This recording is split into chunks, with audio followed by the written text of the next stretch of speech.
All right, drink we're about to make is called Frankenjack Cocktail. We're going to serve this up in a martini glass. So go ahead and put water and ice in there, let it sit for about 30 seconds, and it'll be nice and chilled by the time you're ready for it. Okay, let's put some ice in a glass and measure out 1 ounce of gin. And follow that up with 3/4 of an ounce of dry vermouth. And 1/2 ounce of apricot brandy. And next we'll add a teaspoon of triple sec.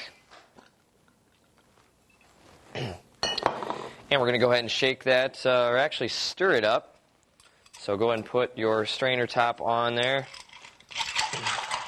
And get a spoon. And we'll stir that up real well. Get everything mixed together.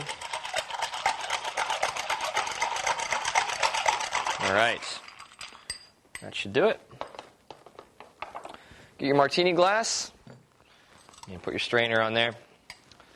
And go ahead and pour it in.